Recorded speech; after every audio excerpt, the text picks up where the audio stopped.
Oke, balik lagi di sesi selanjutnya, teman-teman. Semoga teman-teman masih semangat untuk menyaksikan apa yang bakalan aku sampaikan ke teman-teman. Dan kita sekarang bakal ngebahas tentang cara menulis esai atau motivation letter. Esai dan motivation letter adalah salah satu hal yang paling penting ketika teman-teman itu mau daftar, entah itu kegiatan volunteer atau pertukaran pelajar, apapun itu. Karena ini yang benar-benar bakalan ngedefine teman-teman, yang bakalan menunjukkan siapa teman-teman gitu. Teman-teman kan tadi pengen banget memperlihatkan sisi uniknya teman-teman nih. Tapi kalau misalkan tanpa motivation letter itu agak susah. Nah, makanya motivation letter ini adalah salah satu cara untuk teman-teman itu memperlihatkan sisi uniknya teman-teman. Nah, untuk membuat esai atau motivation letter itu ada beberapa hal yang bisa kita justifikasi, setidaknya ada 6. Yang pertama, kalau kita bikin motivation letter, paling bagus atau paling aman adalah latar belakang pendidikan kita itu sesuai dengan kegiatan yang bakalan kita jalankan. Misalkan teman-teman itu jurusannya pendidikan bahasa Indonesia. Teman-teman misalkan ikut program yang di luar negerinya itu ngajar bahasa Indonesia atau ngajar bahasa Inggris lah gitu. Nah, itu lebih sesuai banget gitu karena teman-teman bakal menemukan isu, teman-teman udah belajar tentang metode pendidikan, metode mengajar, itu bakalan jauh lebih gampang lagi. Tapi kadang agak susah kalau misalkan latar belakang pendidikan teman-teman itu beda dengan kegiatan apa yang teman-teman jalankan gitu nantinya. Walaupun tidak menutup kemungkinan teman-teman bisa-bisa aja, misalkan teman-teman jurusannya kimia, dan teman-teman mau ngajar bahasa Inggris, atau teman-teman mau ikut program animal, atau teman-teman mau ikut program lingkungan, apapun itu yang mungkin agak sedikit jauh atau gimana lah gitu, susah untuk nyatuinnya, itu bisa-bisa aja. Tapi kalau misalkan teman-teman latar belakang pendidikan dan kegiatannya sama, itu bakalan jauh lebih gampang.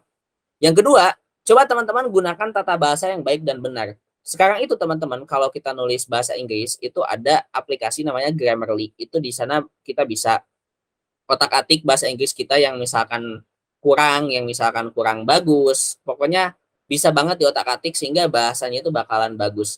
Terus yang ketiga, berikan hook di awal paragraf yang menunjukkan ciri khas kita.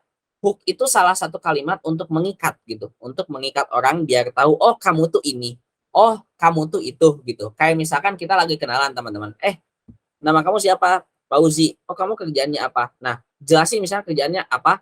Udah itu bilang misalkan kayak, oke kerjaannya seorang pengusaha misalkan kayak gitu. Nah itu kan orang hooknya oke, dia berarti pengusaha kayak gitu. Nah teman-teman harus kasih hook di awal paragraf itu kayak gimana? Misalkan aku contohin satu kalimat.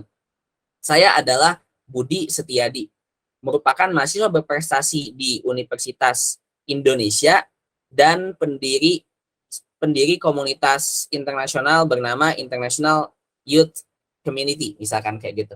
Nah, hook-hook kayak gitu itu benar-benar menarik banget gitu karena di sana teman-teman udah justifikasi, oh berarti si Budi ini adalah mahasiswa berprestasi di kampusnya dan dia juga pendiri komunitas gitu. Jangan sampai kayak di awal paragraf tuh kayak gini, nama saya Fauzi Wahizamzami, saya asli Cianjur, saya lahir di 14 Februari 2000, saya ini, pokoknya kayak ngejelasin biodata gitu. Jangan sampai kayak gitu teman-teman. Tapi coba kasih hook prestasi terbesar teman-teman lah. Yang keempat, tulis dengan struktur yang jelas, singkat, dan menarik. Jadi jangan sampai kepanjangan, jangan sampai juga kependekan. Tapi biasanya kalau motivation letter itu satu lembar, 1 sampai 2 lembar. Tapi ada juga motivation letter yang ditulisnya itu di website kayak di beberapa program dan memang dia dikasih range katanya. Misalkan cuma 400 kata atau 500 kata kayak gitu.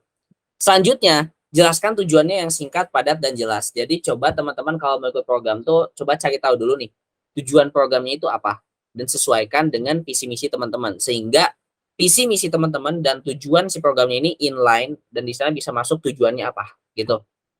Selanjutnya, buat motivation letter yang berbeda untuk program yang berbeda juga gitu. Jadi jangan sampai kayak satu motivation letter untuk semuanya, tapi usahain programnya A, motivation letternya A, programnya B, motivation letternya juga B gitu. Dan kalau misalkan teman-teman yang nanti butuh bantuan untuk nge-review esai atau motivation letternya, silahkan kirimkan ke email tadi, pauzizamzami97@gmail.com. Khusus banget nih buat teman-teman yang nonton di luar kampus, aku kasih gratis banget kalau misalkan teman-teman mau nge-review esai atau motivation letternya, silahkan langsung kirim aja.